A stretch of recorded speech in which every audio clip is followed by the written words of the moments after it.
dahil malapit na po ang Pasko at bagong taon, so dagdagan po natin yung mga negosyo idea po natin na pwede po natin pagkakitaan. So na-perfect nyo na po ba ang paggagawa ng puto cheese? So itry nyo po yung recipe po natin at baka dito is ma-perfect na po natin. Kung mapapansin po natin, may pagkaputi yung ating puto, matambok, and then makinis po ito. And then nagbabounce yung ating puto. So, papaano nga po ba ito gagawin? Kaya panoorin nyo po hanggang dulo, huwag palakdaw-lakdaw. Kasi baka mamaya, yung pinakang tips, yung maligtangan po natin. Meron din po tayong costing, kung magkano nga po ba ang pinakang puhunan, magkano magiging bentahan, at posible po natin tubuin. So, kung papaano po ito gagawin, tara, umpisa na po natin. Kuha na po tayo ng pinakang mixture pot ng ating pong puto cheese. So, unahin po natin ang kalahating kilo ng all-purpose flour. Powdered milk, Sober brand yung ginamit ko.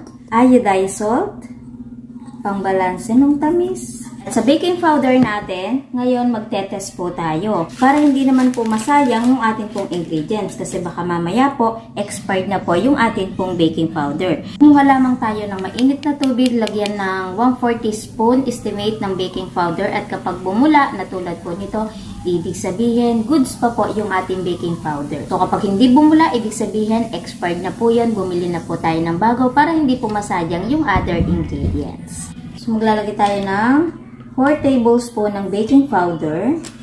So, haluin lamang po natin saglit para magsama-sama lang yung ating mga inilagay na dry ingredients. Gagamit po tayo dito ng egg white. Hindi ko na po isasama ang egg yolk. Pero kung gusto naman natin isama, is pwede naman po yon. Pero kung katulad ko kayo na ang gusto ay maputi yung puto, so wag na po nating isama yung pinakang egg yolk.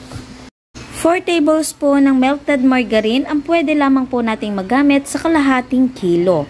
Kasi kapag napo-over po kayo doon, hindi po maganda ang kalalabasan ng ating puto. Magiging butas-butas, parang basa, and then hindi po aalsa ng maganda yung pinakang puto po natin. So ito po yung pinakamahalaga sa paggagawa po ng ating puto cheese. Pagkatapos, iset aside lamang natin saglit and then kuhanin na natin ang ating pong asukal at yung ating pong tubig. Pagsasamahin po natin para mas matunaw po natin yung pinakang asukal. At kapag tingin po natin tunaw na yung ating asukal, so paghaluin na po natin yung ating dry ingredients at saka po ito. So sa paggagawa po ng ating puto, huwag lang po nating i-overmix. Kaya sasalain po natin yung pinakang mixture po natin para maiwasan po natin ang pagka-overmix ng ating pong mixture.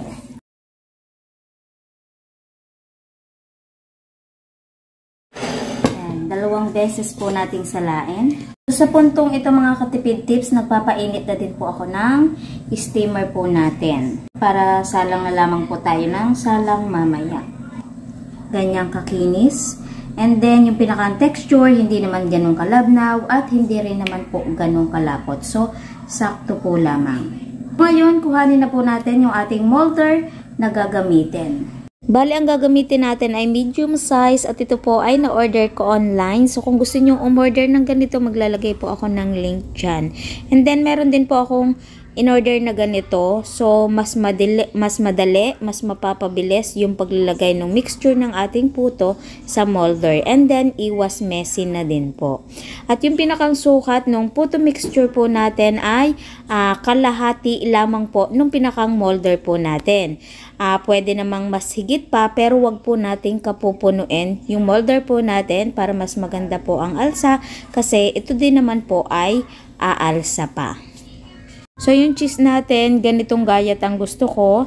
Pwede rin namang strip-strip, depende sa atin. At yung brand na ginamit ko ay Daily Queso. So, mura na and then masarap din to. At mas mabilis pong gayatin kasi medyo may pagka-firm yung cheese po nito. So, kailangan kulong-kulo na yung pinakang tubig natin bago po natin isalang. At lulutuin po natin ito sa medium fire.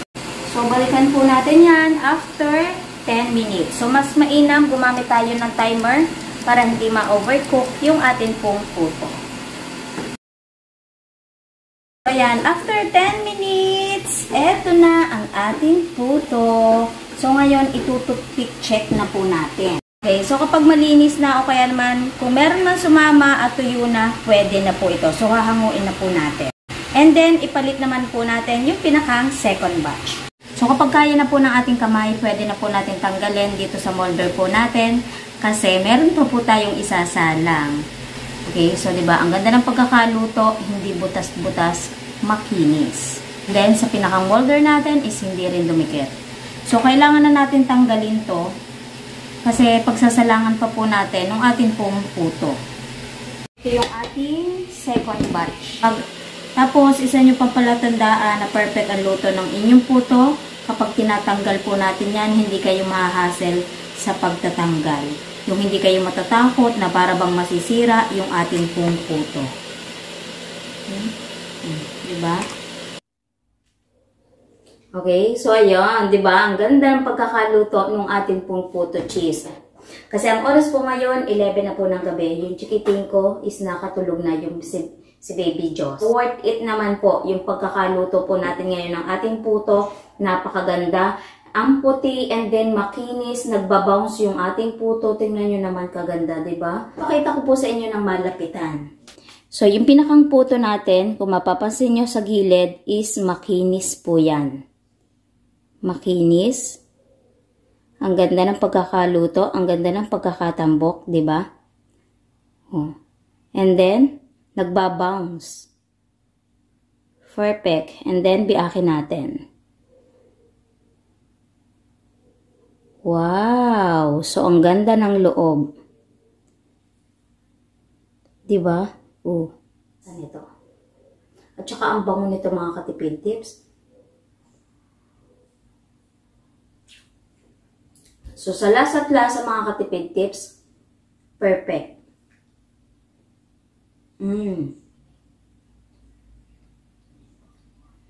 So, nakalimutan natin maglagay ng vanilla flavor. So, pwedeng maglagay, pwede rin naman pong hindi. So, kung maglalagay naman po tayo, huwag naman po ganun kadami. Siguro dito sa ginawa po natin, kulang 1 tablespoon yung pwede po nating ilagay. Depende po kung gaano ka-concentrated yung vanilla flavor na gagamitin po natin. Ang ganda ng pinakang outcome niya, ang ganda ng itsura, and then perfect yung pinakang lasa. Yung pinakang tamis nito, para sa akin, sakto-sakto lang.